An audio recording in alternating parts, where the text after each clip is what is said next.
The Dendera Zodiac Code. Celestial Gospel Calendar. We're back to dig deeper.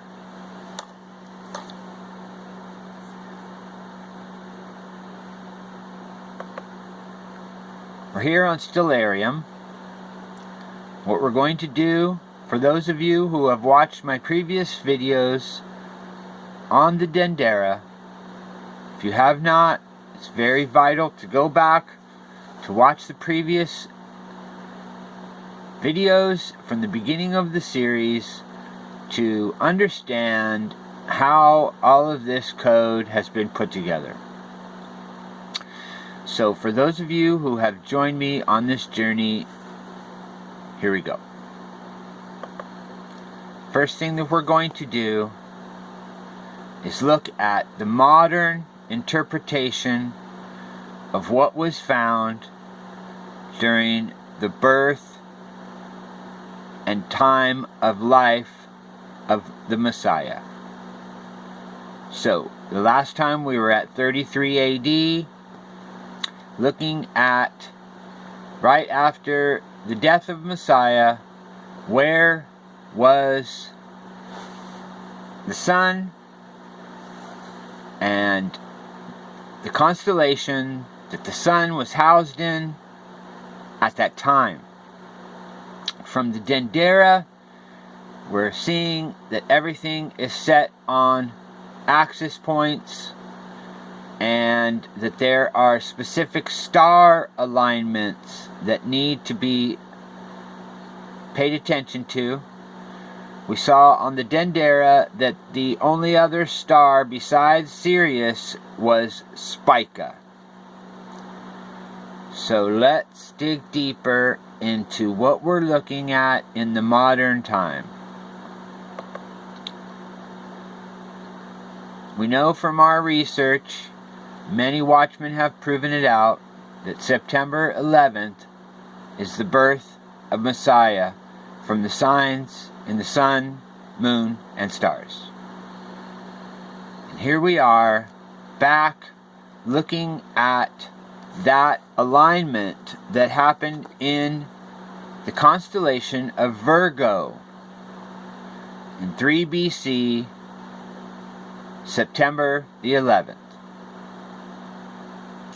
And what we found is the position of the sun in the constellation of Virgo on 9/11 was the first day of the festival of dedication of the temple. And the 8th day, which would have been his circumcision, would have been the sun aligning with Spica for the Feast of Tabernacles. So what we're looking at here, let's pull up our date, is the Feast of Trumpets, according to the stars. We know, if we scroll in, we see the star Parima. And I hope you will join me later as I do a breakdown of this star Parima in star codes. But having done the breakdown and knowing what this star means has great significance to the beginning of the womb of Virgo. And this line, if we scroll back, we can see here that this section that I'm outlining is considered the womb of Virgo. And not all of the artwork that they have overlaid lines up exactly with the actual stars. So don't so much pay attention to the artwork they have as much as the actual constellation lines. So what we have here is the womb of Virgo.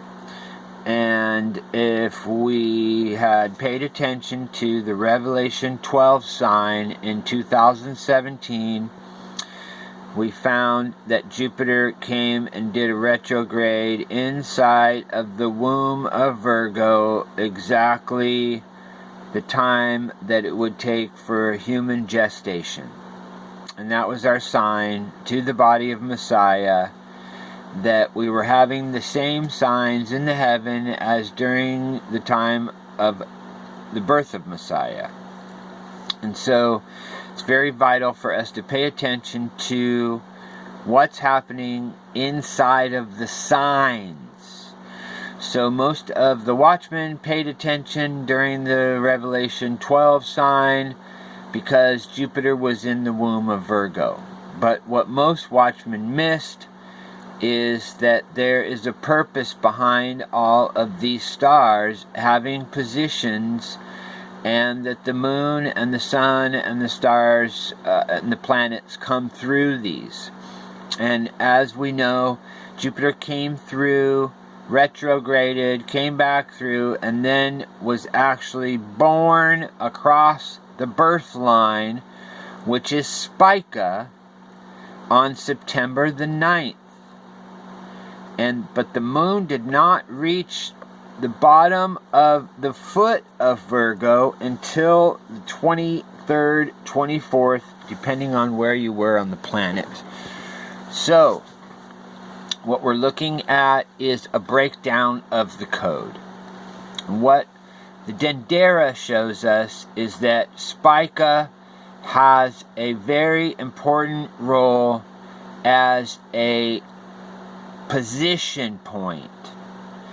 And in the book End Times in 2019, if you watched my previous videos, we read where the Feast of Tabernacles was set with the sun in Spica. So we're back to prove this out again and look at the day count in our modern time. So here we go.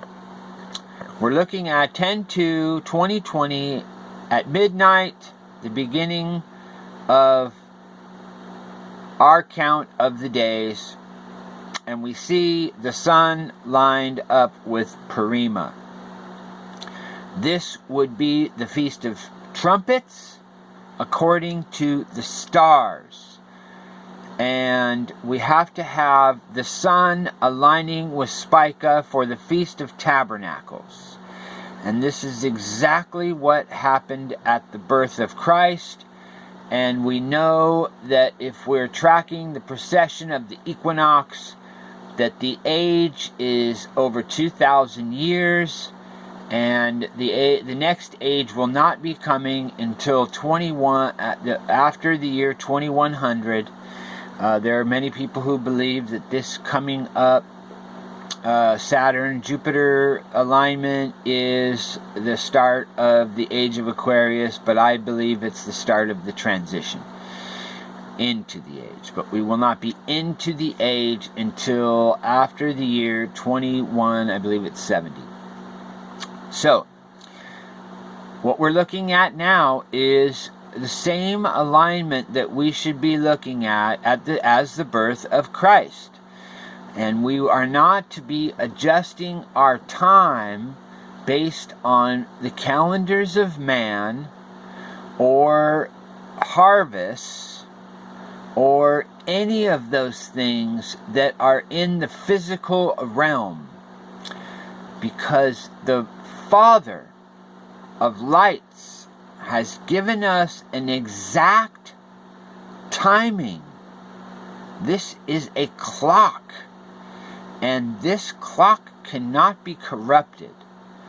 And what I'm going to show you is how the clock works. And this being the very beginning of the year on the solar calendar. Everything starts right here. We're not looking at what you call a sidereal, which everybody believes that because mankind has placed lines. These lines are man-made because of the constellation, but they mean nothing when it comes to positioning of the stars. Because if you calculate from the beginning point here at the beginning of Virgo until the end of Virgo, you're going to find that it is much longer than 30 days. I believe it's in excess of 45 days. And so we're not looking at the sidereal being our measure of the months. Rather, we are looking at the axis points and the stars for our way to calculate our time. And I do not believe that we are supposed to unpeg the sun from Spica for the Feast of Tabernacles. For the Feast of Tabernacles is the ingathering. And if you know anything from Mazzaroth studies, everything about Spica is about the harvest or the ingathering. The constellation of Virgo is the one that is holding the wheat and the corn. She's the one that the planets are birthed from. Parima is the beginning of the womb. These things cannot be changed. So let's dig deeper. We're looking at the beginning, lining up with the line of the birth canal, entering into the birth canal. We're going to go 15 days and see what we get. So 10-2 being day 1, day 2, day 3, day 4, day 5, 6, 7, 8, 9, 10, 11, 12, 13, 14, 15. And what I want you to notice is something that gave me my final proof that I was looking for. I had to go back to the metonic cycle of the moon to gather my proof. For once every 19 years, the moon will align in this position, giving us our proof. But if you're tracking a moon calendar, then you will only align once every 19 years. For this vital positioning can only be done and tracked by the sun. In order for it to maintain position, the moon will always be off except for once every 19 years. So here we are, 10/16, the sun in Spica announcing the Feast of Tabernacles. So, let's go back to 10-2 and let's get our count straight for the birth of Messiah. For all of you who are studying from Ministry Revealed, this information is especially for you, because we have to understand that the modern time is not fixed to a calendar of man, but to the stars. So here we go. We're looking at the Feast of Tabernacles. We know in 33 AD that we found that Messiah's birth on 9/11 was pegged to the 8th day of the 7th month or the 1st month, depending on how you look at it. So here we are, day 1, day 2, day 3, day 4, day 5, day 6, day 7, day 8. Here is our modern 911 associated with the connection of the sun in Spica, based on the information from the Dendera looking at the precession of the equinoxes. And the proof came because if you look at the Creator's calendar, and if you look at Makal Shabbat's calendar, who are both following a moon calendar, their calendars align exactly this year for the Feast of Tabernacles. So, here we are at the birth of Messiah for 2020. Will be 10/9/2020. We continue on. 8 days later, we have the circumcision during the Feast of Tabernacles. And what do you find?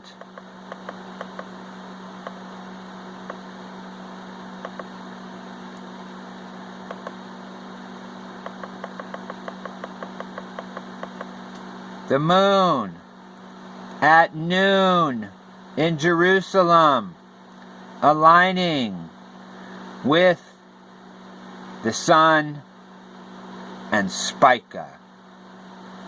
And who else is there? Mercury, the messenger. I believe we have decoded everything that we need in order to regain our ability to be on the right time track. It's all in the sun, the moon, and the stars. We also see on this day Venus at the foot of Leo. More signs giving us more proof of everything that we need to see with our eyes. Look up into the heavens. They're declaring a grand story. We need to allow the sun and the moon and the stars to tell the story. It's not about man. It's not about man's calendars. It's about allowing these things in the heavens to determine where we are at. Signs in the sun, moon, and stars.